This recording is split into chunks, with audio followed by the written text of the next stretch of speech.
Inicialmente, bom dia a todos. Saudade de vocês, saudade das aulas presenciais, dos momentos que a gente dividia aí uma alegria recíproca de estar juntos, né? Considerando que a turma de vocês é uma turma que valoriza demais essa parte intimista, no sentido de zelar pelas amizades, e o cafezinho em cima da mesa do professor. Essa é, sem sombra de dúvidas, uma demonstração de carinho e zelo recíproco, tanto entre os alunos, quanto até mesmo com o professor que está a ministrar a aula.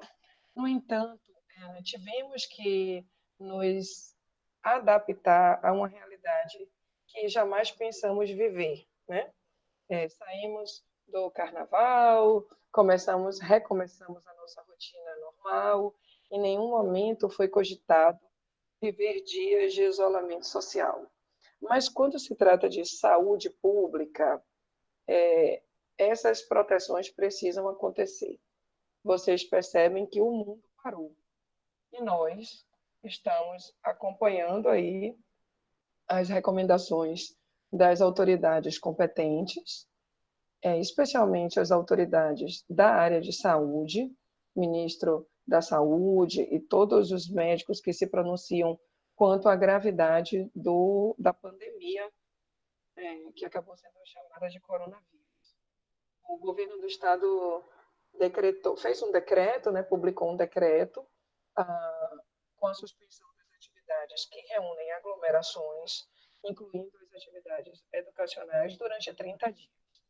A Universo, cumprindo então, esta ordem governamental,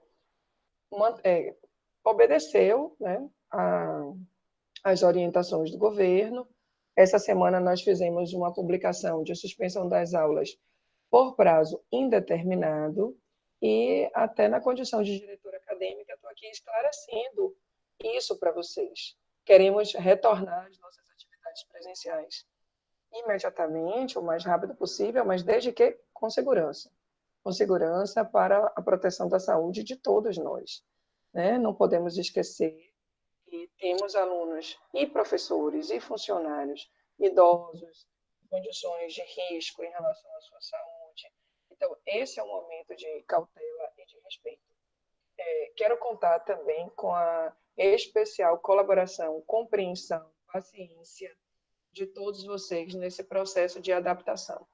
É natural que alguns percalços existam, algumas barbeiragens também, mas estamos aqui todos sem medir esforços para tentar acertar e cumprir aí com zelo, com responsabilidade e com qualidade a prestação de um ensino que sempre fizemos. É por isso que nós temos conceito 4 no curso de Direito, e a propósito, nem a UFBA tem conceito 5, então estamos iguais aos melhores. Temos conceito 5 enquanto campus, e isso envolve o centro universitário, na verdade, a Universo, que ganhou esse status de centro universitário, iríamos nos transformar em faculdade, mas em função do nosso conceito 5, conseguimos aí essa qualificação de centro universitário, que basicamente nada distingue de uma universidade, ou melhor, quase nada, só não temos a obrigatoriedade de oferecer mestrados e doutorados. Então, a qualidade do ensino a gente vai manter com certeza. Até para acalmar o coração de vocês, eu tenho dito isso, especialmente nas turmas de processo do trabalho, de TCC, quando eu encontro algum que tem alunos de TCC, que é do 9º semestre, e disciplinas que possam ter alunos do 10º semestre, eu preciso acalmar os corações de vocês e garantir que não existe, entre nós, nenhum tipo de cogitação quanto ao cancelamento do semestre. Por isso, estamos trabalhando de sol a sol, para nós não está existindo sábados, domingos, horário de almoço, né? Estamos aqui. Eu tive que fazer cursos semana passada para aprendizagem desse ambiente EAD, para passar isso para os coordenadores, para os coordenadores replicarem para os professores.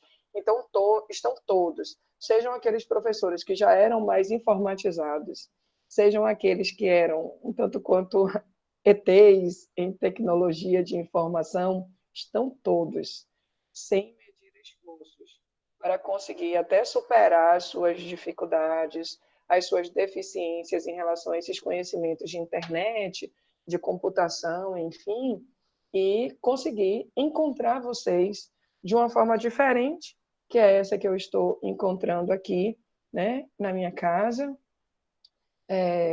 no aconchego do meu lar, mas não na tranquilidade que eu gostaria de ter, porque eu nunca trabalhei tanto na minha vida. Estou louca para voltar à minha rotina normal, porque eu já trabalhava demais. Às vezes eu nem sabia como eu dava conta de tanto trabalho, e agora eu descobri que eu dou conta de mais trabalho do que eu já tinha antes. Mas não precisa espalhar, não, senão a galera vai querer levar até minha alma. Em relação a ao cancelamento do VT e do simulado, eu tenho também gasto uns minutinhos de todas as aulas para explicar, porque é impressionante. Às vezes a gente toma determinadas atitudes buscando, pelo menos, satisfazer a maioria, mas Jesus agradou a todos, então é normal a gente receber críticas sempre. Até porque existem críticas construtivas necessárias, interessantes para o nosso processo de crescimento. Tem críticas daqueles problemáticos por natureza que não tem nenhum tipo de outro objetivo a não ser problematizar. Então, cabe a mim, a nós, fazer esses respectivos filtros para conseguir identificar as críticas sensatas e importantes de serem ouvidas para serem melhoradas em relação às deficiências, as que devem bater e voltar porque são irrelevantes ou feitos por pessoas sem noção. Até aproveitando para a minha autenticidade e transparência, não vou ser diferente de falar aqui um discurso distinto do que o meu cérebro organiza.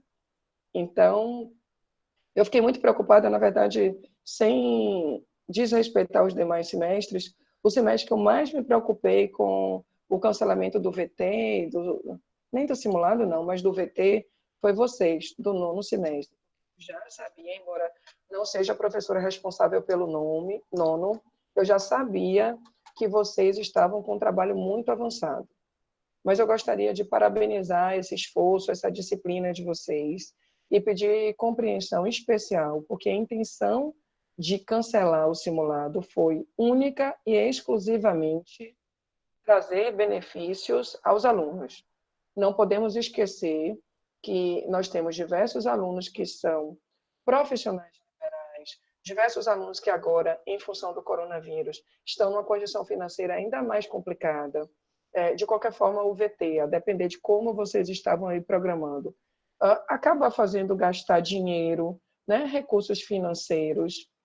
Então, o objetivo disso foi retirar de vocês esse ônus, também com a natural dificuldade de vocês se encontrarem em função dessa determinação do isolamento social. Então, peço de verdade compreensão para que vocês consigam perceber a nossa intenção de trazer benefícios a todos e não gerar prejuízos de qualquer natureza. Nas aulas presenciais já existia aquela dificuldade natural de identificar determinados alunos. Imagina diante de um contexto distante, sem programação com antecedência. Então, julgamos isso relevantíssimo e o colegiado cancelou o VT e cancelou também o simulado. Ainda que voltemos às atividades em data anterior ao simulado, o simulado está cancelado excepcionalmente. Só esse semestre não haverá o simulado, nem o VT, e todos aqueles estudos dirigidos que vocês estão fazendo, né, recebendo dos professores, serão utilizados como composição da nota do VT.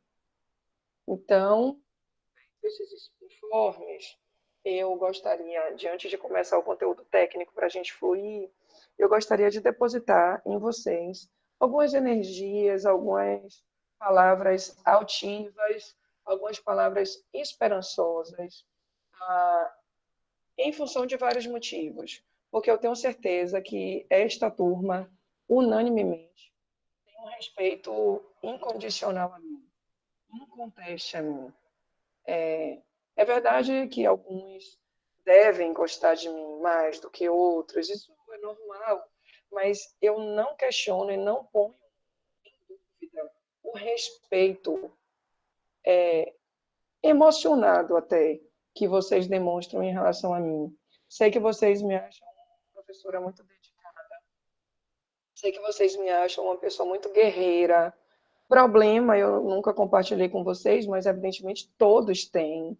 Mas eu tenho um poder de desconexão fabuloso, que é tratar cada missão no seu respectivo espaço, e isso eu faço bem. Então, quando eu estou na condição de professora, eu me dedico a esta vocação minha e esqueço todas as outras coisas. E idem quando eu estou no meu papel, idem no meu papel de esposa, de juíza leiga, de filha, enfim, de todas essas posições que eu e que vocês efetivamente precisam ocupar na nossa vida. Mas uma coisa que eu quero confessar a vocês é que eu sou uma pessoa muito objetiva e uma pessoa muito predeterminada a alcançar os meus objetivos. Eu sou a filha mais velha de um casal e meu pai é policial militar. Eu fui doutrinada, tanto por meu pai quanto por minha mãe, especialmente por ser filha mais velha, a não me deixar vitimar ou, digamos assim, ser dominada pelos problemas. É muito melhor abraçar como missão a descoberta da solução do problema. Então, eu tenho uma preocupação com as soluções. Eu me dedico às soluções. Eu não sou propensa a me afundar no problema. Acho que muitas vezes, se você não tiver, inclusive, esses limites de se interiorizar no problema, você se vitimiza, você sofre mais, você é desesperançoso ou desesperançosa, você traz um prejuízo à sua saúde emocional, à sua saúde mental, à sua saúde espiritual. Por isso eu sou muito espirituosa, eu sou muito mística e considerando que eu estou aqui na minha casa e considerando também que eu tenho um bocado de assunto para tratar, mas eu não vou abrir mão de começar a aula de hoje, inclusive com uma turma que é especialíssima para mim e tem espaço reservado no meu coração de uma forma muito diferente, mas que eu tenho feito em todas as turmas. E não poderia deixar de fazer com vocês, justamente pelo espaço especial que vocês ocupam em mim. Essa semana eu comecei todas as minhas aulas, exceto as aulas de prática, porque elas são muito pequenininhas, não dá para a gente dedicar tantos minutos.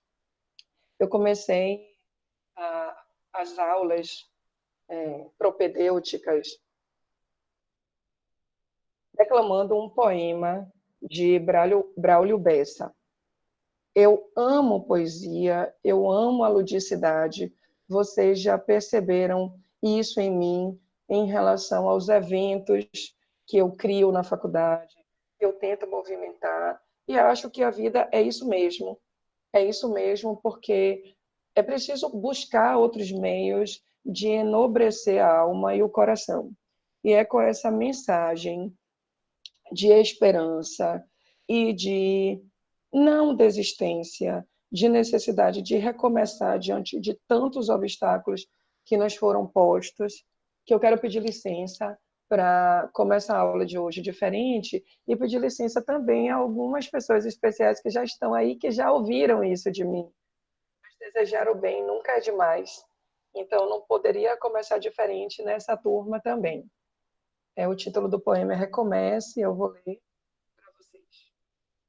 Quando a vida bater forte, a sua alma sangrar, quando esse mundo pesado lhe ferir, lhe esmagar, é hora do recomeço. recomece a lutar. Quando tudo for escuro e nada iluminar, quando tudo for incerto e você só duvidar, é hora do recomeço. Recomece a acreditar. Quando a estrada for longa e o seu corpo fraquejar, quando não houver caminho, nenhum lugar para chegar, é hora do recomeço. Recomece a caminhar.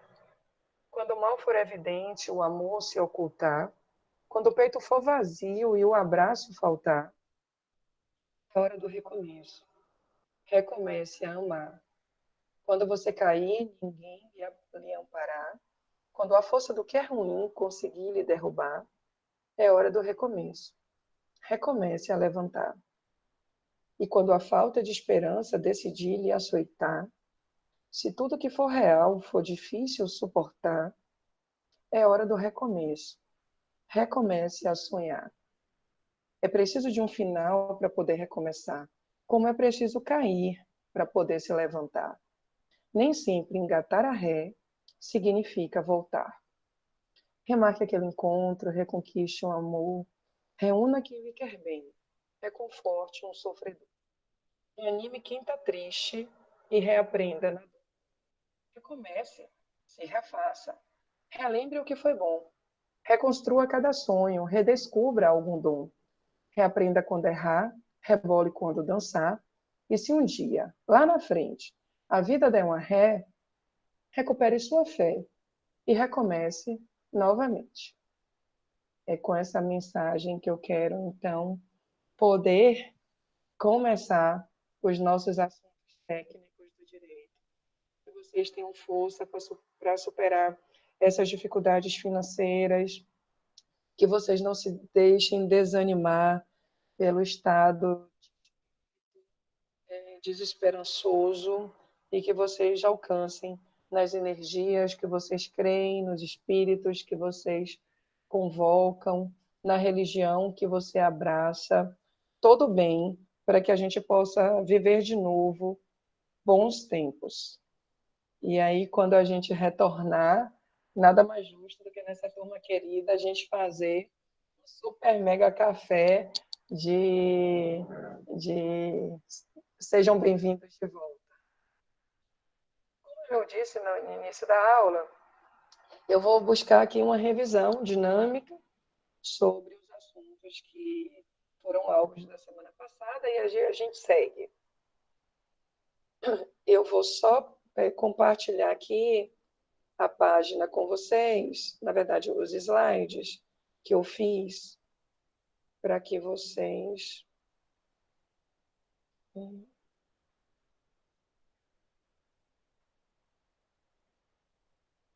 Espera aí.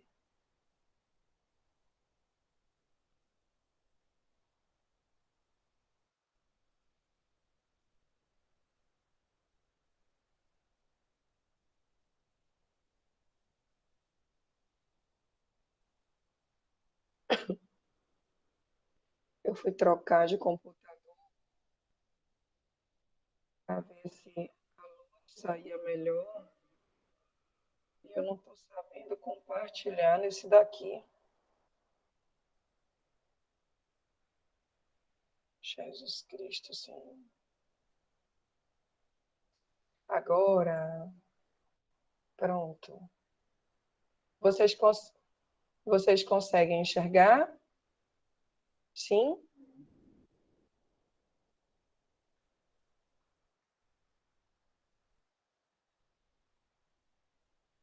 Ok, beleza. Vamos lá, então. Vocês lembram, pelo processo civil, que capacidade de ser parte é diferente de capacidade de estar em juízo.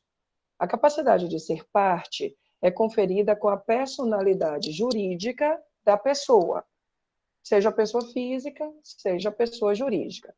Lembrando que a pessoa física adquire capacidade a partir de ser parte, a partir do nascimento com vida, pela mera circunstância de nascer e estar vivo, e que a pessoa jurídica adquire a capacidade com o registro dos atos constitutivos. Entretanto, a gente tem algumas situações em que existe a capacidade de ser parte, mas esta pessoa não tem capacidade de estar em juízo desacompanhada do seu representante legal. Acontece, por exemplo, com os incapazes.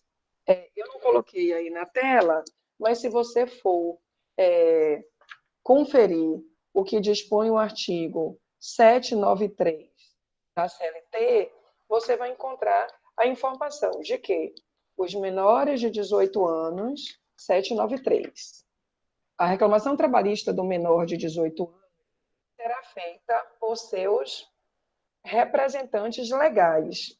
E na falta destes, pela Procuradoria da Justiça do Trabalho, que é o Ministério Público do Trabalho, através dos seus procuradores do trabalho, pelo sindicato, pelo Ministério Público Estadual ou curador nomeado em juízo. Então, note que aqui, diante de uma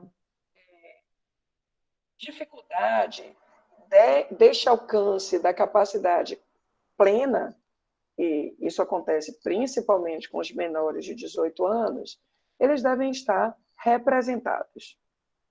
Acompanhando aí a tela de slides que vocês têm, eu quero fazer uma rápida observação em relação à pessoa casada, que se você estiver estudando por um livro, antes da reforma trabalhista, você vai ver a informação que constava no artigo 792 da CLT, 792 da CLT, e não existe mais, não se aplica mais. Então, por favor, não estudem por legislações antigas, nem por livros antigos. Mas o artigo 792, que nem existe mais aqui na minha CLT, em função da revogação deste texto pela Lei 13.467, dizia que as mulheres casadas na Justiça do Trabalho não precisavam estar representadas pelos seus maridos. Bem, essa regra já não existia mais desde o do Estatuto da Mulher Casada. Então, com a lei do divórcio, o Estatuto da Mulher Casada, a gente não tem essa regra. Quem já viu a mulher solteira ser plenamente capaz para os atos da vida civil e a mulher casada precisa estar assistida pelos seus maridos? Isso, infelizmente, já aconteceu na história do Brasil, mas não se aplica entre nós desde o final da década de 60. Então, só agora, com a reforma trabalhista, lembraram de jogar fora o texto do artigo 792 da CLT. Você também sabe que, em relação à representação das pessoas jurídicas de direito público interno, essas representações acontecem ou pelo chefe do Poder Executivo ou pelos seus respectivos procuradores. Exemplo, a União é representada pelo presidente. Você vai querer que o presidente da República vá comparecer às audiências trabalhistas toda vez que a União for suscitada como parte perante o Poder Judiciário. Então, a União é representada pela Advocacia Geral da União, pelos advogados gerais da União. Os estados são representados pelos seus governadores, mas processualmente pelos procuradores do estado. E os municípios, pelo prefeito, mas processualmente pelos procuradores do município. As autarquias são representadas pelos procuradores federais, as pessoas jurídicas de direito privado são representadas pelos seus sócios ou administradores, mas uma característica muito presente no processo do trabalho é a representação das pessoas jurídicas através da figura do preposto. Através da figura do preposto. Aqui, eu quero que você tenha especial concentração no seguinte ponto. Vamos adotar, é claro, o que dispõe a legislação em vigor. A legislação em vigor é a CLT, que, conforme artigo 843, parágrafo 3º, menciona que o preposto não precisa ser empregado da parte reclamada. Agora, preciso realmente trabalhar com você com o direito comparado antes da reforma e depois da reforma, porque porque esse é um aspecto que a reforma trabalhista inovou. O que é que eu estou dizendo? Antes da reforma trabalhista, nós exigíamos para a pessoa que fosse preposta a comprovação da sua condição de empregado, exceto, como já dispunha a súmula 377 do TST, exceto quando se tratasse de pessoa que iria representar empregador doméstico, empresa de pequeno porte ou microempresa. Então, exceto quanto a reclamada de empregado doméstico ou contra microempresa ou empresa de pequeno porte, o preposto devia ser necessariamente empregado do reclamado. Inclusive, quando o preposto em audiência não comprovava o vínculo empregatício e não estivesse representando essas pessoas aqui que a lei excepcionava, a reclamada sofria os efeitos da revelia. Então, não bastava, àquela época, a carta de preposição, que é o documento que outorga poderes para que aquela pessoa possa representar a pessoa jurídica em audiência. Exigia-se também a comprovação do vínculo empregatício. Essa comprovação do vínculo empregatício é que passou a ser descartada pela reforma trabalhista. E, naturalmente, para ser preposto, basta que tenha a carta de preposição, porque é o documento de outorga de poderes, e, claro, que esse preposto tenha conhecimento sobre os fatos. Porque se ele não tiver conhecimento sobre os fatos, ele vai estar presente, efetiva revelia não sofrerá reclamada, mas sem sombra de dúvidas, sofrerá um dos efeitos da revelia, que é a confissão ficta quanto à matéria de fato. Ele não sabe combater nada que foi trazido como situação fática na petição inicial, então, no final da história, o juiz vai considerar verdadeiros todos os fatos apresentados pelo autor, diante de uma não resposta, de um não combate, presumição verdadeiros dos fatos trazidos pelo autor. Então, hoje, a ideia é que o preposto, apesar de não ter que comprovar o vínculo empregatício, tenha conhecimento dos fatos. Seguindo aqui nos nossos slides, e por isso eu coloquei que a súmula 377 perdeu completamente o seu objeto, vamos então tratar dos deveres das partes. E, naturalmente, da violação desses deveres que acaba resultando na litigância de má-fé. Vocês fizeram uma atividade penosa que eu passei para vocês, que foi o estudo dos princípios aplicados ao processo do trabalho. Um dos princípios que estava lá listado foi o princípio da boa-fé processual, lealdade processual, e também o princípio da estabilidade da lide. Então, pela boa-fé processual, todas as partes e os terceiros intervenientes, bem como, inclusive, os advogados que acompanham aí os seus clientes na marcha processual, devem zelar pela boa-fé. Não podem contribuir por realizar lides temerárias, utilizar o processo para conseguir objetivo ilegal, não podem alterar a verdade dos fatos, não podem deduzir pretensão ou defesa contra texto expresso de lei ou fato incontroverso, não podem opor resistência injustificada ao andamento do processo, porque se assim fizer, eles estão a contribuir para a litigância de má-fé. Conforme o artigo 793-B da CLT, você está vendo aqui as hipóteses geradoras da litigância de má-fé, inclusive com mais outras hipóteses, que são proceder de modo temerário em qualquer incidente ou ato do processo, provocar incidente manifestamente infundado ou interpor recurso com intenção manifestamente procrastinatória, protelatória. Gente, eu estou aqui no meu computador enxergando tão somente a tela dos meus slides. Então, eu quero contar com a colaboração de vocês, na medida do possível. Quem tiver dúvidas, faça a pergunta através do áudio, porque nessa tela que eu estou, não dá para eu ter acesso aos chats. Então, pode escapar aí algum tipo de pergunta escrita que você faça e que eu não esteja visualizando, ok?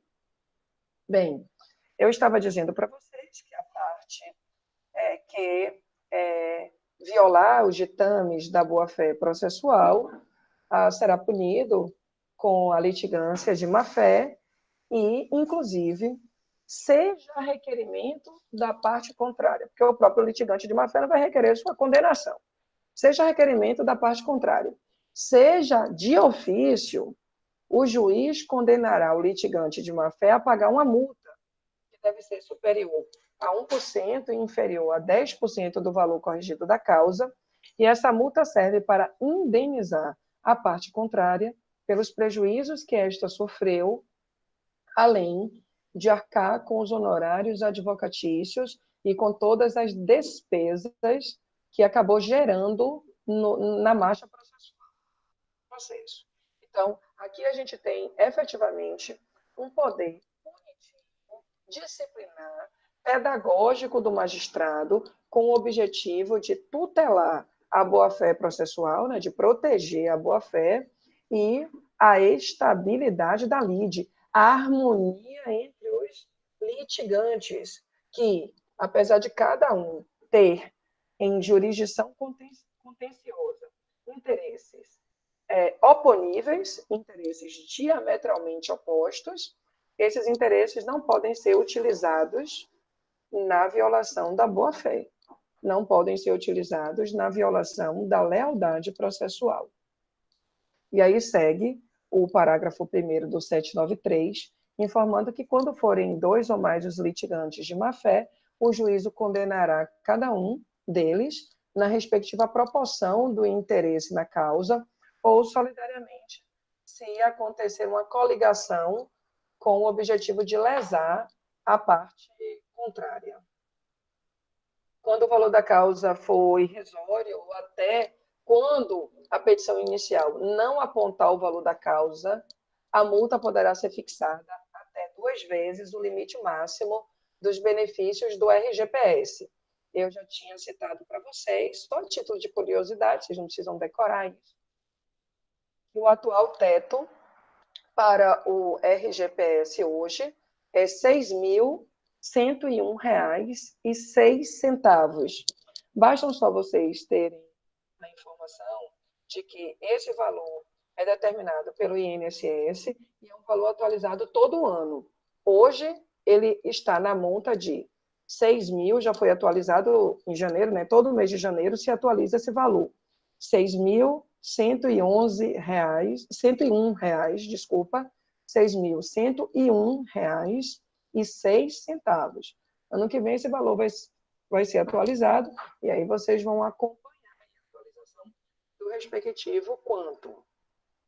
O valor da indenização será fixado pelo juiz. O caso não haja possibilidade de mensurá-lo, será liquidado já na fase de liquidação da sentença por arbitramento ou pelo procedimento comum nos próprios autos.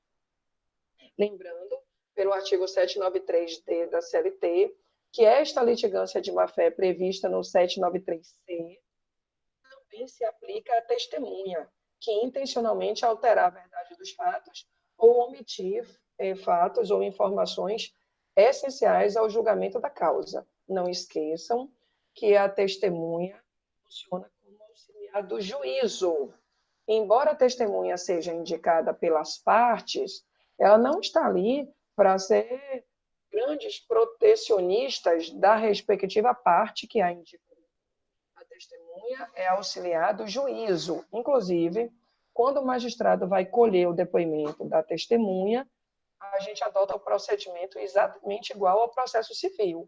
O juiz do trabalho vai compromissar a testemunha, esclarecendo que ela não pode faltar com a verdade, inclusive pergunta se ela tem amizade íntima com a parte ou com as partes, se tem alguma inimizade capital, se tem algum interesse no resultado desta demanda e se a testemunha demonstrar algum tipo de amizade, inimizade ou interesse, ela vai ser contraditada e afastada, porque não servirá como auxílio ao juízo. A testemunha que faltar com a verdade, e comprovadamente faltar com a verdade, estará aí tipificada no crime de falso testemunho, sofrendo, portanto, as sanções estabelecidas pelo Código Penal para a tipificação do respectivo crime. É um crime contra a administração da justiça. Vale a pena mencionar aqui uma informação que, por sinal, eu não mencionei na live, até porque fizeram perguntas, eu acabei fluindo e não mencionei isso. O sindicato, ele atua de 3 diferentes formas no processo. O sindicato atua de 3 possíveis formas no processo. Com calma para você poder me acompanhar. Número 1, o sindicato pode atuar em legitimidade ordinária pura. E vocês, meus queridos, que foram meus alunos em trabalho 2, devem lembrar da minha fala, até sendo mais desafiadora, devem lembrar disso e saber. Porque se não sabe, deveria saber, eu vou puxar a orelha quando eu voltar. Aí todo mundo no estado de necessidade vai dizer que lembra. Então, primeira hipótese, o sindicato atuando em legitimidade ordinária pura. O que é isso? Ele atua em seu próprio nome e na defesa dos seus próprios interesses. Vamos imaginar, por exemplo, que Renata é uma associada, uma pessoa associada ao sindicato e que ela optou expressamente, por escrito, por recolher as contribuições sindicais, mas acabou não fazendo os respectivos pagamentos. O sindicato vai propor uma ação em face de Renata para cobrar essas contribuições sindicais. Nesse momento, o sindicato está atuando em seu nome próprio para defender não os interesses da classe, mas os seus próprios interesses, enquanto pessoa jurídica de direito privado que já que ele vai ali proteger a receita do sindicato diante do seu inadimplemento, ou melhor, do inadimplemento de Renata, ok?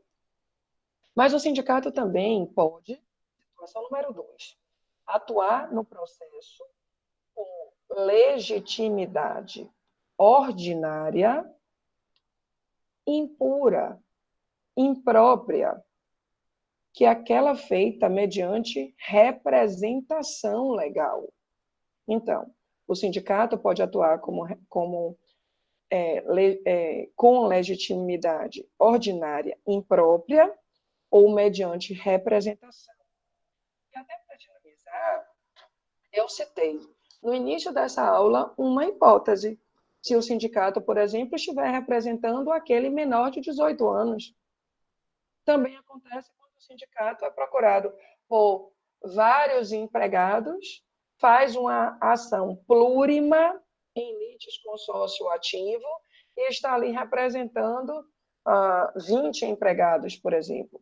A ação vai ser elaborada em sua petição inicial, mais ou menos assim.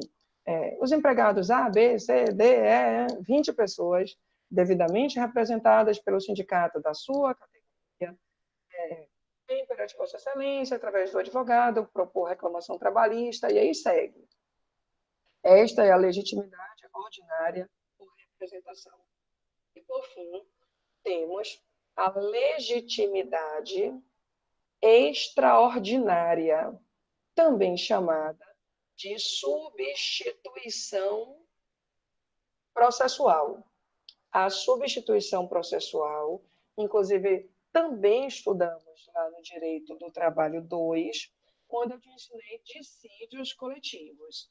Eu te disse que haverá a legitimidade extraordinária ou substituição processual quando alguém age em seu próprio nome, mas para defender interesses de terceiros. Então, quando o sindicato propõe um dissídio coletivo, ou uma ação de cumprimento, ou um mandado de segurança coletivo, ele está em seu próprio nome, tutelando interesses de terceiros, aqueles que fazem parte da categoria representada pelo sindicato.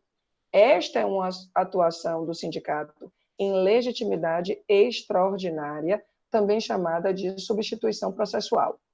Nos 2 primeiros casos, a competência para processar e julgar essas ações será da vara do trabalho, primeiro grau de jurisdição.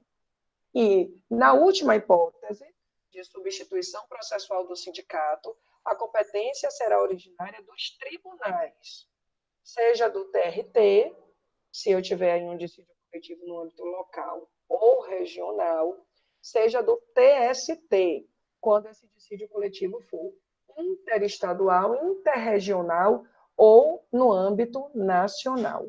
Ok, gente? As 2 primeiras hipóteses, então, de legitimidade ordinária, pura e por representação, o processo tramitará perante a vara do trabalho.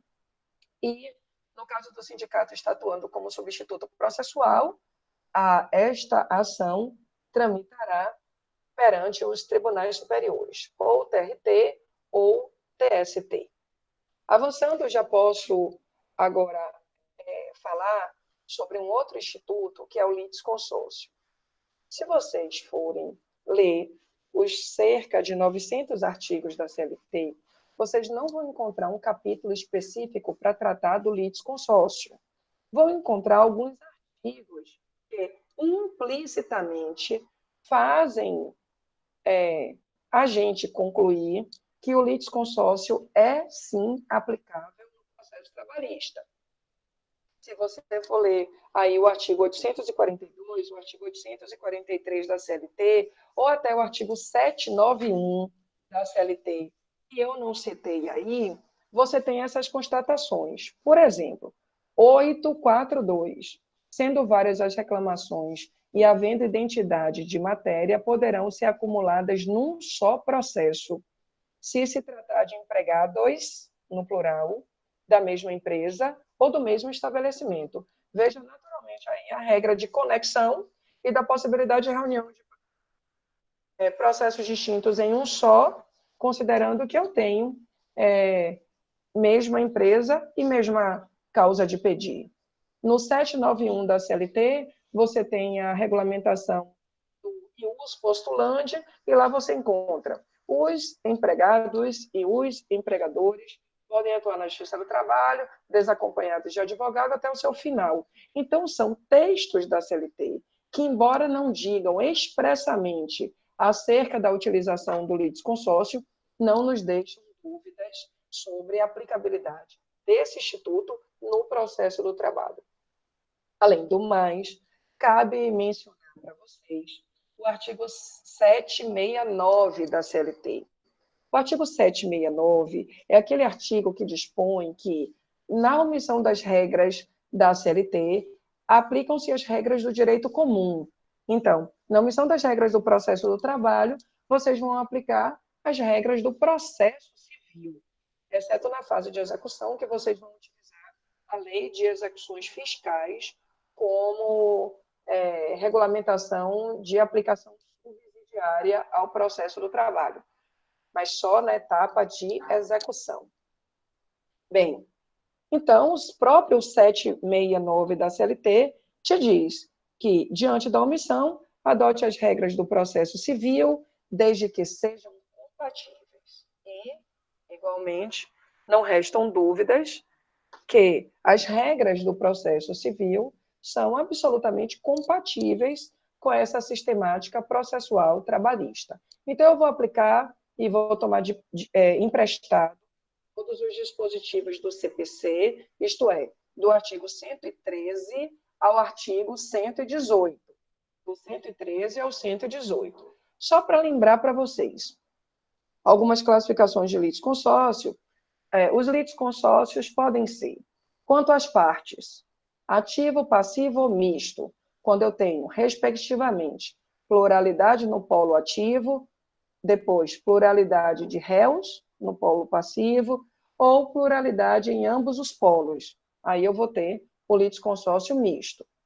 Em relação ao momento em que passa a existir o litisconsórcio pode ser originário, se ele existe desde a proposituração, ou superveniente, se ele existiu ou passou a existir no curso da marcha processual.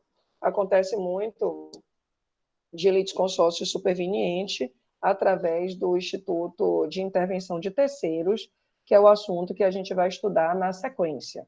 A gente tem aí a assistência litisconsorcial, que é um instituto previsto no CPC e passível de ser também utilizado no processo do trabalho, e aí a gente vai ver uma hipótese de litisconsórcio superveniente. A ação foi distribuída sem litisconsórcio, mas no curso dela passou a ter esse litisconsórcio em face desta intervenção de terceiros.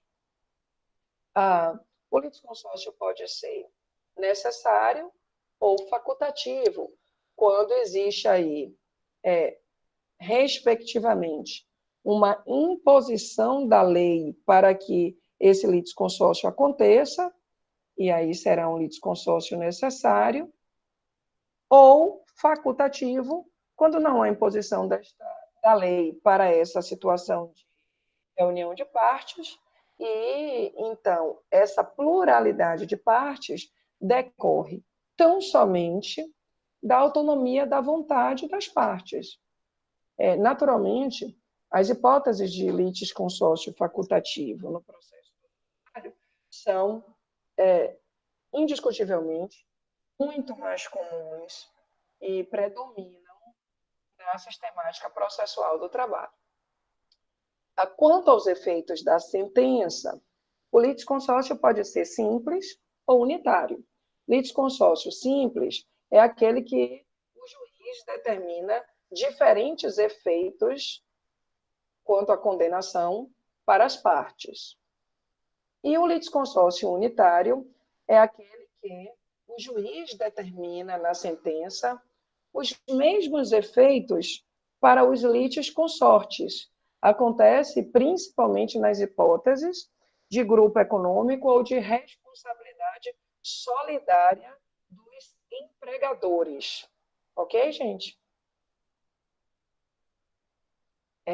Seguindo, e sem maiores delongas, vamos para a intervenção de terceiros. A intervenção de terceiros também, assim como no processo, assim como no litisconsórcio, não tem regulamentação específica própria na CLT. Não tem. E aí eu vou fazer menção aqui para você. Jesus, deixa eu voltar aqui. Saí doida correndo aqui. Vou fazer menção para você aos artigos 119 ao 138, porque eu quero incluir aqui de propósito tanto o amicus curiae quanto o incidente de desconsideração da personalidade jurídica da pessoa jurídica. Sugiro que, se você não está ainda afiado aí com essas informações de intervenção de terceiros pelo CPC, que leia do artigo 119 ao artigo 138. Se você for fazer uma leitura desses dispositivos, você vai ver que o CPC trata inicialmente da assistência, aí vai trazer do artigo 119 ao 120 informações comuns à assistência, depois vai mencionar a assistência simples e, na sequência, a assistência litisconsorcial. Avançando, o CPC traz a regulamentação de denunciação da lide, na sequência, de chamamento ao processo, de incidente de desconsideração da personalidade jurídica da pessoa jurídica, e aí eu vou mencionar para vocês, especialmente, os artigos 136 a 133, desculpa, 133 a 137 do CPC. Já já falo de desconsideração da personalidade jurídica da pessoa jurídica. Mas conforme título 3 do CPC, uma espécie de intervenção de terceiros. E, por fim, a figura do amicus curiae. Todos esses institutos, guardando suas respectivas compatibilidades, são possíveis de aplicação no processo do trabalho. Claro que algumas situações específicas a gente vai ter que excluir. Por exemplo, vamos imaginar que artigo 125 do CPC, que fala da denunciação da lide. É admissível a denunciação da lide promovida por qualquer das partes. Inciso 1. Ao alienante imediato no processo relativo à coisa cujo domínio foi transferido ao denunciante, a fim de que possa exercer os direitos que da evicção lhe resultam. Bem, aqui só tem possibilidade da gente utilizar esse instituto no processo do trabalho diante do trespasse, alienação do estabelecimento e sucessão empresarial. Se não for essa condição, a gente tem aí uma dificuldade de utilização. Então, é preciso que a gente saiba pensar nas hipóteses que cabem ou que se casam com a realidade processual do trabalho. Até porque eu já falei disso em outro momento na semana passada, eu peço que vocês façam a leitura desses artigos, por favor. Eu permanecerei disponível caso vocês tenham alguma dúvida específica. No início da próxima aula, eu reservo 10 minutinhos para sanar essas dúvidas. Mas se vocês lerem com cuidado esse título 3 do CPC, que trata aqui da intervenção de terceiros, vocês não vão ter dúvidas. Eu sugiro também que vocês leiam o artigo 855-A da CLT. Eu vou até ceder para vocês esses slides e vou pedir só um pouquinho de paciência, porque eu estou cheia de voto para fazer ainda.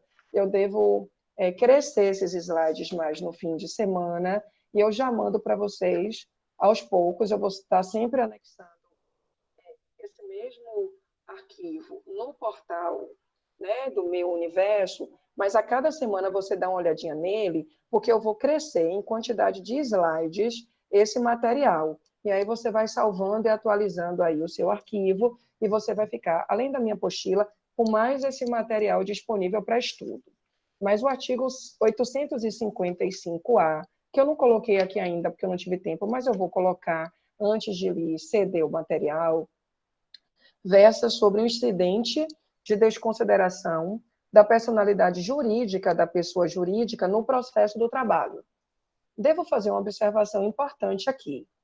Antes da reforma trabalhista, nós não tínhamos na CLT o regramento sobre desconsideração da personalidade jurídica da pessoa jurídica.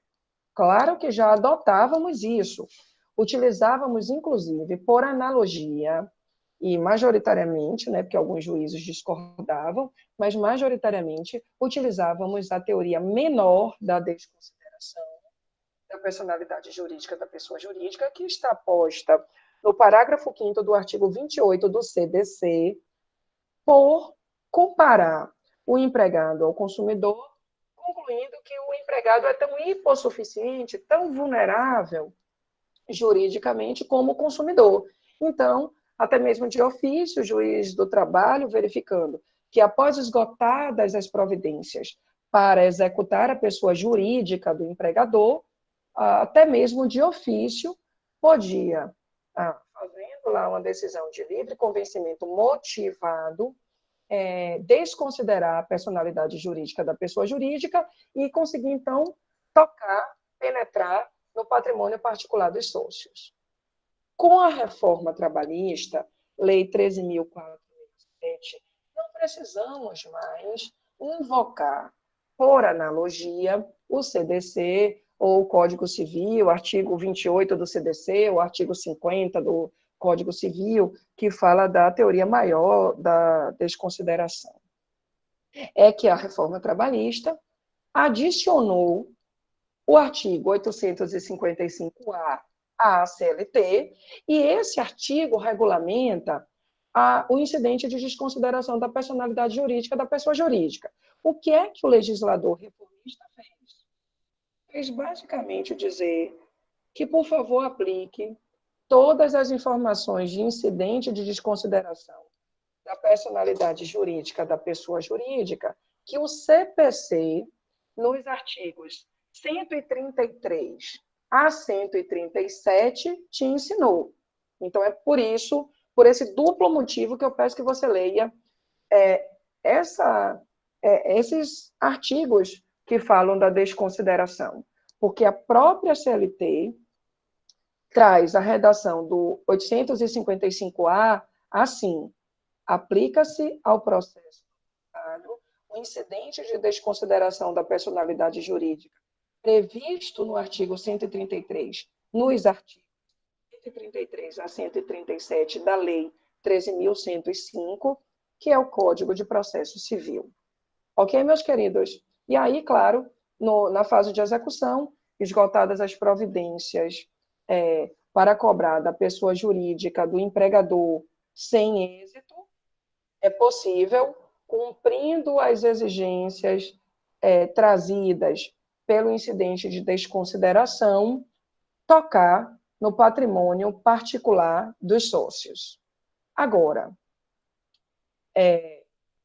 avançando, a CLT traz uma espécie de intervenção de terceiros que está muito em voga nos dias atuais, pela polêmica que foi aí discutida nos jornais de grande circulação, na mídia, diante do pronunciamento de Bolsonaro. Ele, numa das entrevistas, falou assim, inclusive, nessa história aí de coronavírus, estão dizendo que existe um artigo da CLT, bem assim, existe um artigo da CLT que quer responsabilizar o governo, a autoridade, né, da administração pública, responsável pela paralisação das atividades, por pagar a indenização referente às rescisões que acontecerem nessa época de ordem, né, da administração pública, fazendo, então, paralisar provisoriamente as atividades e algumas empresas até já pararam definitivamente as atividades. Ele estava mencionando o Instituto do Fato do Príncipe, mas sem fazer nenhum tipo de defesa ao governo de Bolsonaro, porque, na verdade, eu não defendo o governo e não defendo nenhum dos governos que nós já vivemos, porque, para mim, nenhum prestou e nenhum presta. Essa é a minha opinião. Devo me curvar no olhar exclusivamente técnico, científico, processual, que, de fato, esse instituto não se aplica ao que nós estamos vivendo hoje. Para você entender, então, o que eu quero dizer, eu vou contextualizar detalhadamente o Instituto do Alegatio Factum Principis, que consta no artigo 486 da CLT. Inclusive, para as minhas queridas meninas aí da OAB, sejam aquelas que vão fazer o OAB Trabalho no próximo exame, né, que foi suspensa aí a segunda fase, sejam os outros que vão ainda passar pela primeira fase, mas que desejam abraçar direito do trabalho na segunda fase, sugiro que vocês deem especial atenção a esses assuntos que estão em voga nos dias atuais. Então, estudem bastante trabalho intermitente, estudem bastante teletrabalho, e vale a pena olhar o alegácio factum príncipe, alegação do fato do príncipe. Deixa só provisoriamente eu voltar a tela aqui. Vocês estão tão caladinhos, não tem dúvida nenhuma, não é? Estão entendendo tudo? Está todo mundo acordado aí, né? Ninguém foi enfeitiçado pelo meu poema e dormiu, não. Ô, Pro, o áudio tá falhando um pouco, viu? Às vezes falha um pouquinho. Será que não é a internet? Isso está acontecendo com os outros? Me deem um retorno, por favor.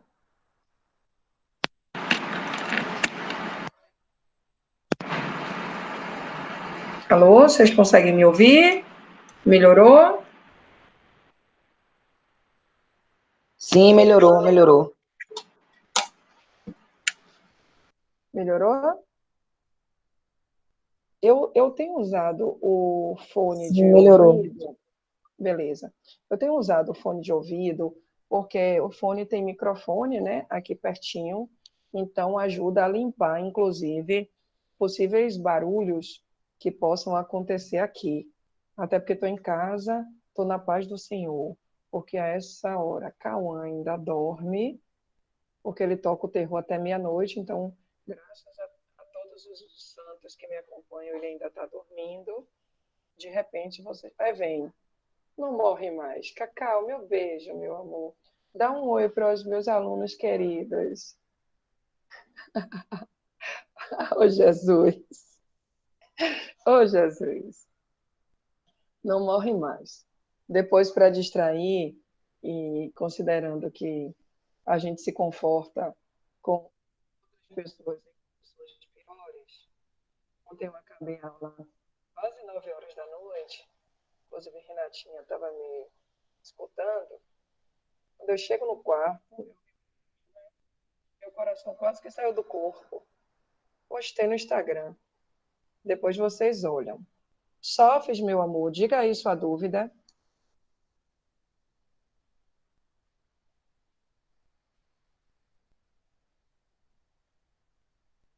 Sofres? Sobre o litisconsórcio, todos os admitidos no novo CPC podem ser utilizados no processo do trabalho com as devidas adequações. Eu não tenho nenhum tipo de intervenção de terceiros que eu diga não está proibido, não pode.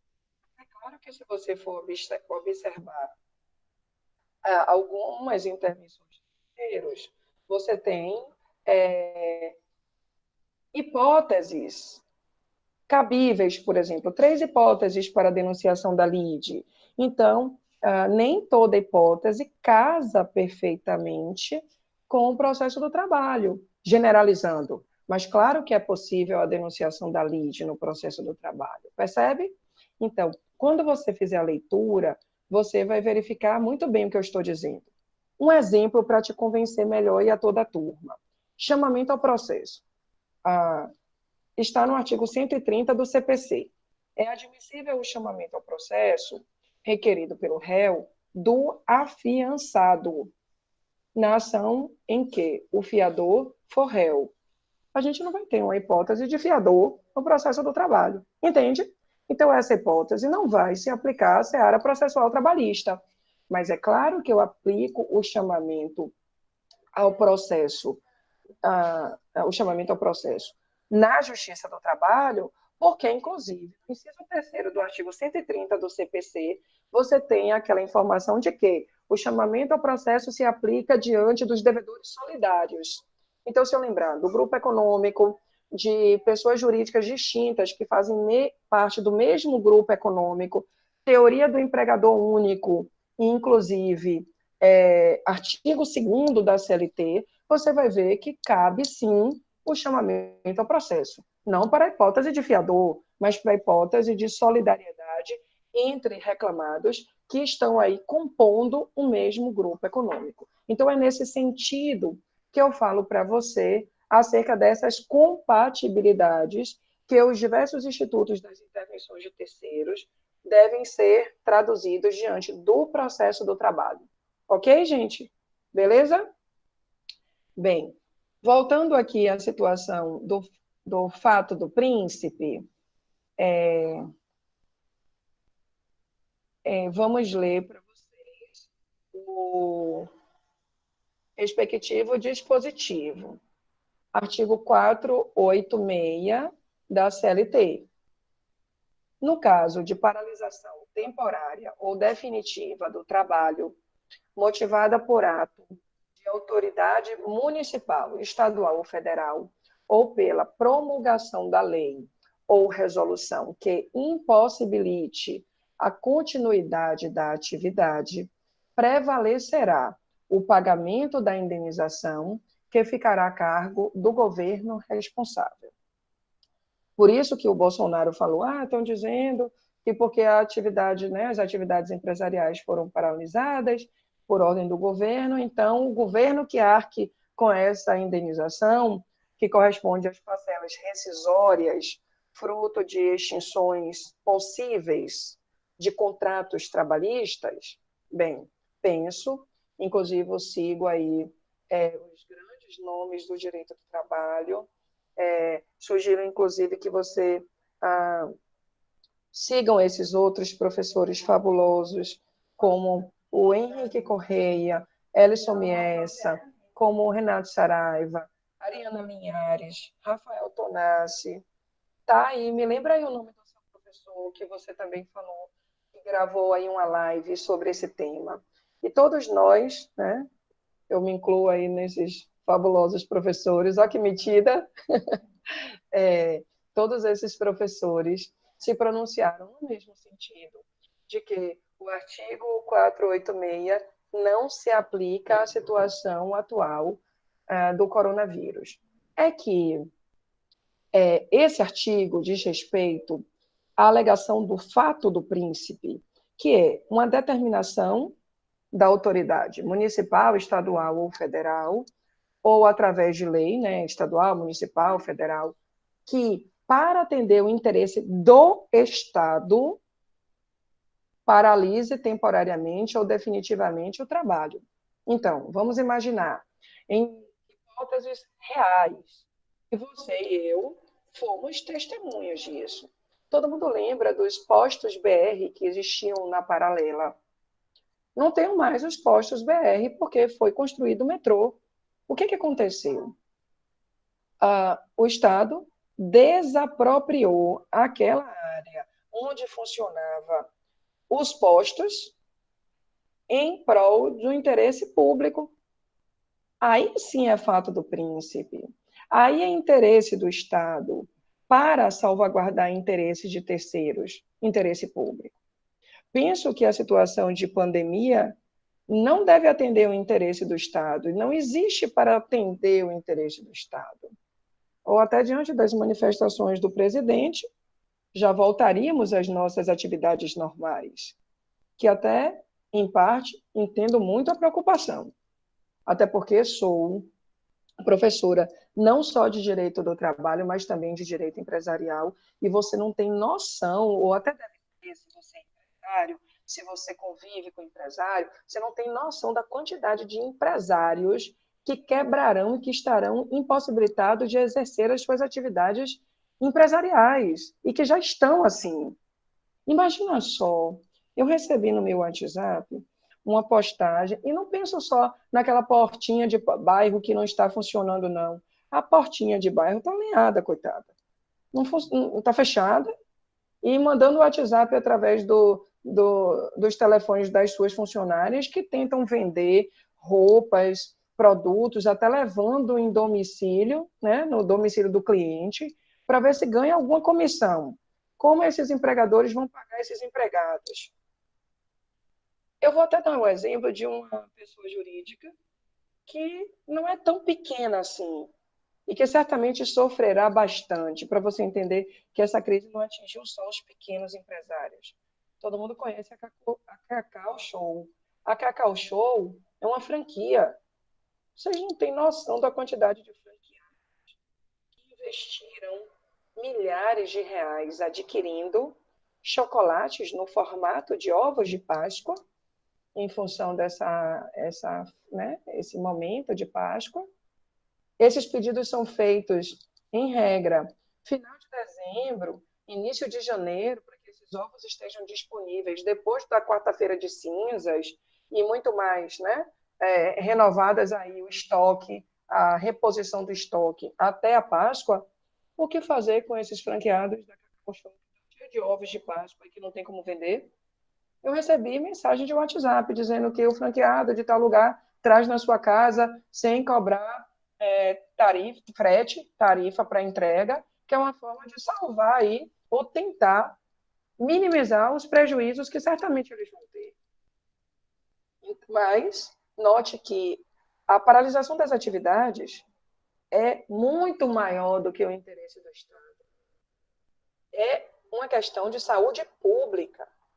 Então, eu não estou aqui diante de um ato que visa satisfazer o interesse do Estado, mas um ato que é maior, que é, digamos assim, supra a vontade estatal, ultra, além da vontade do Estado.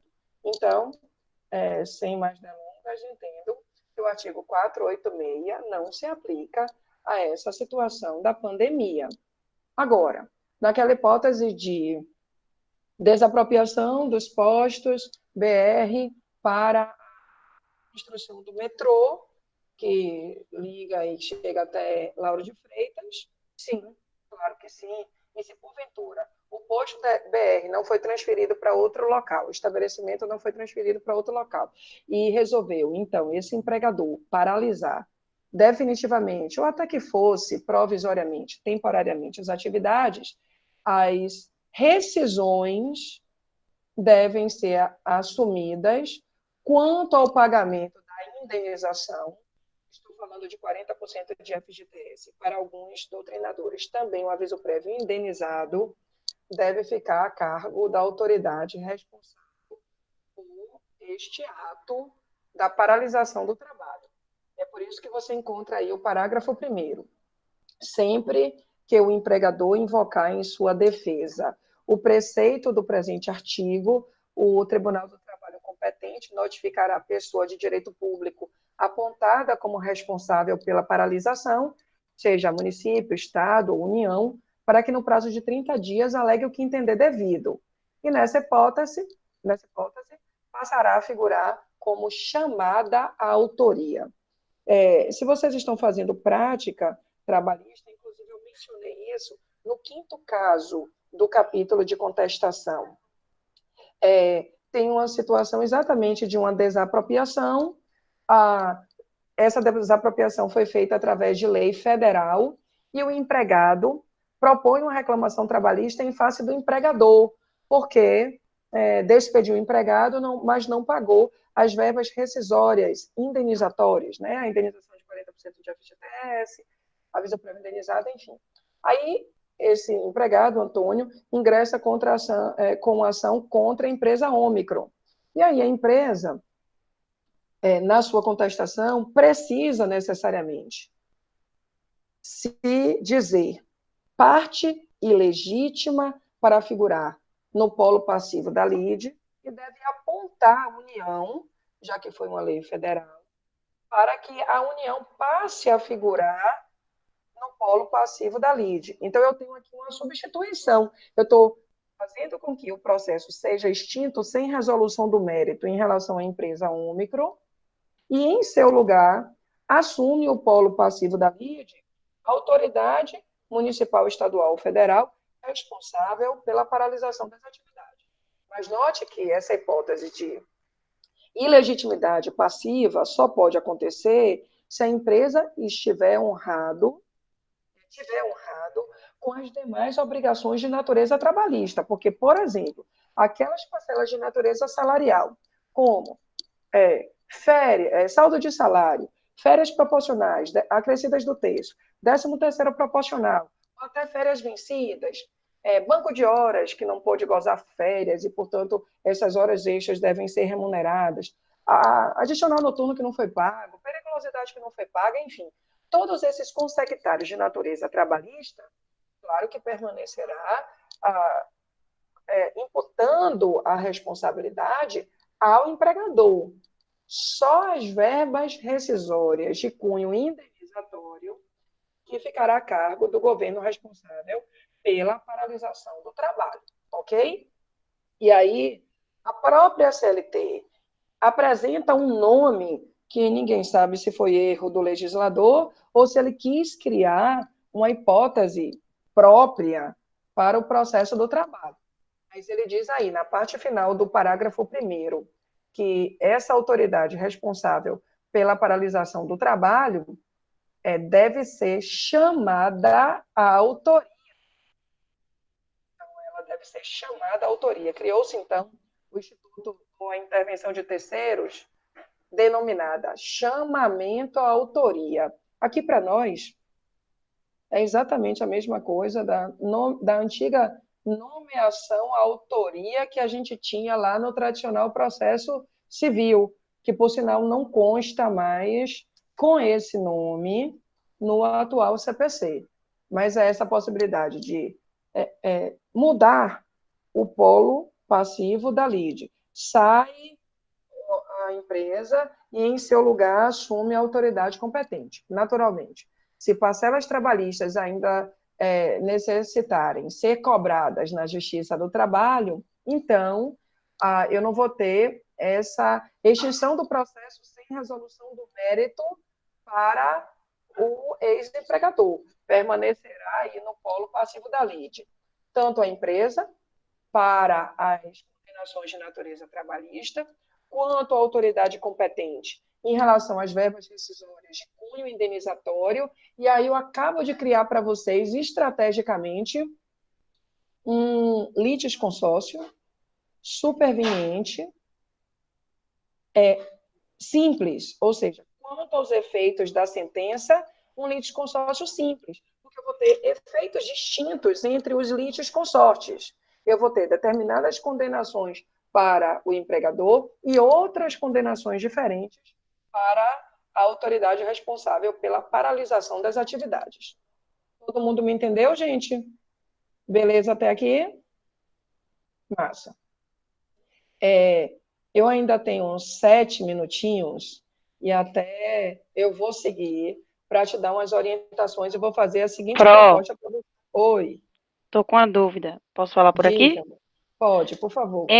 Esse chamamento à autoria ainda existe ou ele deixou de existir no novo CPC? Não, veja bem. A expressão chamamento à autoria nunca existiu no CPC. Foi uma terminologia adotada tão somente pela CLT.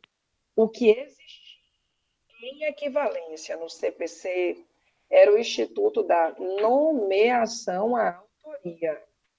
Sim. Esta nomeação à autoria não está mais posta com este nome no CPC, mas existe sim a possibilidade de você extinguir o processo sem resolução do mérito em relação a alguma parte e, em seu lugar, colocar o verdadeiro responsável pela obrigação que se pretende cobrar, entende? Só que nunca Sim. foi com esse nome, chamamento à autoria. Então, esse nome agora passa a ser, na verdade, sempre foi exclusivo do processo do trabalho e até hoje ainda adotamos pelo princípio da especialidade. Norma específica afasta a norma geral. Então, o que eu estou querendo dizer a você é que, em questões de processo do trabalho, se você encontrar essa expressão chamamento à autoria, você já sabe que é uma situação de intervenção de terceiros específica e exclusivamente utilizada para o fato do príncipe.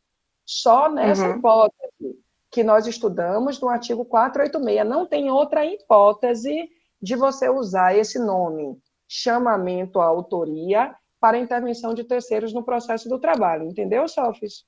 Sim, aí no caso, existe a nomeação à autoria que é utilizada pela CLT, certo? Não. A CLT adota chamamento à autoria. As outras intervenções de terceiros, nós utilizamos de maneira emprestada do CPC. E no CPC atual, não existe mais a nomeação à autoria como uma hipótese de intervenção de terceiros. Só existem como intervenções de terceiros a assistência simples, a assistência litisconsocial, a denunciação da lide, o chamamento ao processo, o incidente de desconsideração da personalidade jurídica da pessoa jurídica e a situação do amicus curiae. Então, hoje, você só pode usar essas hipóteses de intervenção de terceiros que são em vigor. E mais, o chamamento à autoria, que nunca teve no CPC com esse nome, mas que está posto expressamente no 486, a parte final do parágrafo 1º da CLT. Certo. Certo? Então, eu vou pedir que vocês tenham, só para relembrarem do processo civil, essas intervenções de terceiros, e se você não entender, professor, não entendi direito a assistência litisconsocial, aí a gente faz algumas situações na próxima aula, até porque isso não vai acontecer todo dia nos processos trabalhistas, mas você precisa saber que é possível a sua existência, entendeu? Eu não quero que você entenda como uma aberração, professora, eu vi um caso de denunciação da lide no processo do trabalho, e pode, com as devidas adequações, claro que pode. Eu vi um caso de chamamento ao processo, e pode, onde é que está na CLT? Não está na CLT, mas pode, pela aplicação do 769. Na omissão das regras da CLT, eu aplico o processo civil. E o chamamento ao processo é, sim, compatível com o processo do trabalho. Entende? Beleza. Bruna, Oi. deixa eu te fazer uma pergunta. Você falou que a empresa fica responsável, a União, na verdade, né? Os entes federados, a autoridade, isso, da pelas administração verbas, pública. isso, pelas verbas rescisórias. Essas verbas indenizatórias ou As verbas então, FGTS, aviso prévio, Calma aí. continua a cargo do empregador? Verbas rescisórias indenizatórias. Então, os 40% de FGTS é verba rescisória indenizatória. Fica a cargo do governo responsável pela paralisação das atividades. Mas se você me disser que a empresa não recolheu o FGTS, aquelas contribuições de FGTS, durante o curso do contrato de trabalho, é claro que esses recolhimentos devem ser imputados à própria empresa. Mas os 40% do FGTS não, deve ser pago pela autoridade responsável pela paralisação das atividades, entende?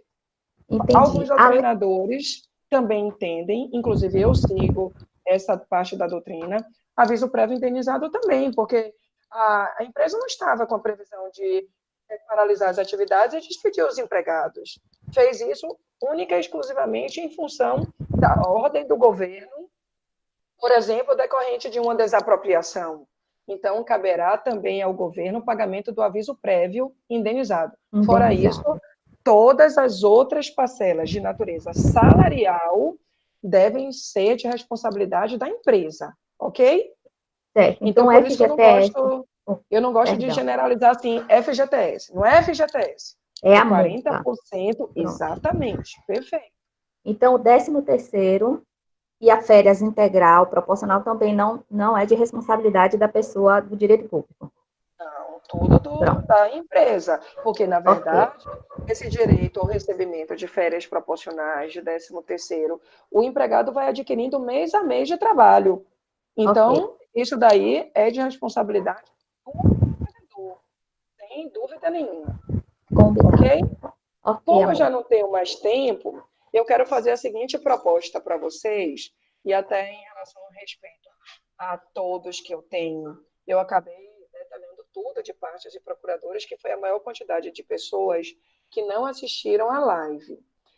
Essa outra aula de despesas processuais está disponível no YouTube. Eu estou tentando, até porque ainda sou primitiva, estou tendo uma super ajuda de Márcio aí com essas gravações, mas as gravações iniciais têm ficado um tanto quanto desfocada, a imagem não está muito boa, a minha internet é boa, mas talvez seja alguma configuração que eu não esteja sabendo fazer. Então, quando eu ultrapassar essa deficiência internauta ou de tecnologia virtual, eu vou melhorar os vídeos.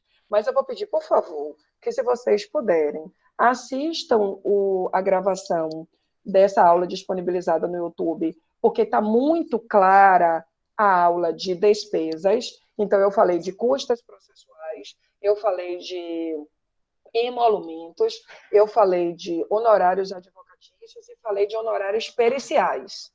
Falei também de atos e prazos processuais.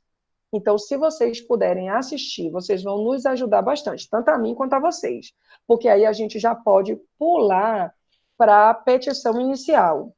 Então, eu quero deixar aí como desafio, mais um, que vocês reservem esse tempinho. A live é pequena, porque só é 1 hora de aula. Tentem assistir esses temas que eu já falei, porque no início da próxima aula eu vou perguntar se vocês têm dúvida, e ultrapassando as dúvidas, a gente já entra em petição inicial, porque eu ainda tenho um caminho cruento para correr. Eu preciso tratar de tudo de petição inicial, de tudo de audiência inaugural, toda a fase de instrução, que ainda pertence à fase de conhecimento, para eu alcançar meios de prova, ônus da prova, sentença. Depois eu vou para a teoria geral dos recursos, requisitos de admissibilidade, depósito recursal, que vocês vão ter uma natural dificuldade, porque detestam conta, e pela paz de misericórdia tem que entender esse diabo, para daí eu alcançar recursos em espécie, execução. Então, assim, eu estou completamente disponível para tirar as dúvidas, mas me ajudem, já que a maioria perdeu a aula de partes e eu não tinha gravado, já paguei aí essa missão com vocês. E vocês me ajudam a assistir a aula de despesas. Pode ser assim, pessoal? E qualquer dúvida, antes de eu começar a aula que vem, vocês vão dizer, Pro, eu não entendi o trecho da aula que você falou de tal assunto. Aí, sem nenhum tipo de dificuldade, eu falo e a gente segue em petição inicial. E aí, na medida que eu for fluindo, eu vou até me referindo a alguns pontos anteriores, porque vocês sabem que tudo que é importante, eu sempre repito, dentro de um contexto que eu encontro nas aulas seguintes, beleza? No mais, muito obrigada pelo carinho de todos vocês, muita resignação e resiliência nesse momento. Sei que vocês estão aí também se adaptando a essa nova realidade, cheios de estudos dirigidos, mas é preciso prosseguir e vocês precisam concluir o semestre com a mesma quantidade de aprendizado e de conhecimento técnico que teriam caso estivessem conosco presencialmente. Então, muita força, esperança e contem sempre comigo para o que vocês precisarem. Um beijo saudoso e carinhoso em todos vocês. Até feira que vem já é Páscoa ou tem aula? Eu acho que no calendário acadêmico tem aula. Como você está em casa e eu não quero perder essa aula, você não vai poder sair, não vai poder farrear, ninguém vai tomar vinho 8h20 da manhã de quinta-feira, então você vem me ver, pela graça do Senhor, porque a gente não perde mais essa aula, viu? Eu te amo, mas venha me ver quinta-feira de manhã. Oi. Pro, as atividades de estudo dirigido vão ser o VT. Aí, Isso. como fica as entregas? Vai ser por e-mail mesmo? Olha, o site da Universo está preparado para que vocês postem por lá mesmo. Vários alunos estão tendo dificuldade ainda de postar isso. Então, quem não conseguir, pode passar para o e-mail do professor. E cada estudo dirigido, a depender de como o professor tenha pedido, e espero eu que o professor tenha colocado as instruções no estudo dirigido. Eu mesmo coloquei as instruções, prazo de entrega, tudo direitinho. Se o professor não colocou, eu peço que você entre em contato com ele, porque cada professor tem autonomia de conduzir a sua disciplina. Então, se ele deu prazo de 1 semana como eu, se ele deu prazo de 2 semanas, se ele deu prazo de 3 dias, isso daí fica a cargo do professor. Então, não gostaria de me antecipar em relação a isso. Quanto a mim, vocês vão ler as instruções em cada estudo dirigido e lá vai constar o prazo de cada um, ok? Salvo memória, inclusive, eu já postei o dessa semana. Se eu não postei, eu posto de novo. Eu posto, mas eu acho que eu já postei. É que minha vida está tão atropelada que às vezes eu não consigo me lembrar de tudo. Mas acho que já está disponível para vocês. Depois que eu finalizar a aula que eu tenho de sociedades, que é na sequência, eu só vou me certificar, mas o professor que não trouxe o prazo expresso, pergunte para ele, porque aí fica mais fácil. Ok? Um beijo para vocês. Até mais, gente. Beijo.